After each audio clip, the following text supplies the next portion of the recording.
আরে ওই অনলাইনে কি করতেছে? যাই তো ওর গ্রুপে, দেখি কার সাথে বসে আছে। কি রে, ইনভাইট কেন ধরতেছে না? বুঝলাম না। আচ্ছা, এই ছেলেটাকে? ওই তো আমার বেস্ট ফ্রেন্ড।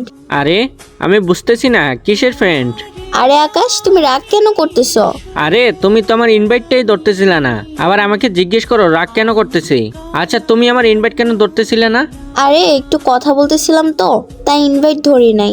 কি কথা হইতেছিল যে আমার ইনভাইটটা ধরা যাইতেছিল না? আরে ওই বলতেছে না কথা বলতেছিল, তুমি এত গভীরে যাইতেছো কেন? দেখো, তোমাকে একটা কথা বলি ভাই, ওই আমার জিএফ হয়, ওর পাশে আমি কাউকে সহ্য করতে পারি না। তুমি চিন্তা করো না, ও অনেক ভালো ছেলে।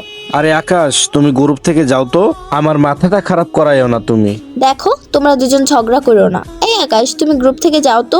এই কথাটা তুমি আমাকে বলতে পারলা? এত বেশি জ্ঞান দিও না, এখন গ্রুপ থেকে চলে যাও। এটা আমি কখনো তোমার কাছ থেকে আশা করি নাই। এই আকাশ, তুমি এখন কি চাও? আচ্ছা, আমি তোমাকে একটা কথা বলি, আমাকে চাও নাকি তোমার ফ্রেন্ডকে চাও? না, আমি তোমাকে না, আমি ওরেই চাই। মুক্তি চাইতেছো না? যাও, মুক্ত করে দিলাম তোমাকে। ভাই, ওকে একটু দেখে রাখেন, নতুন কাউকে পেয়ে আমাকে ভুলে গেল, এইটাই বাস্তব।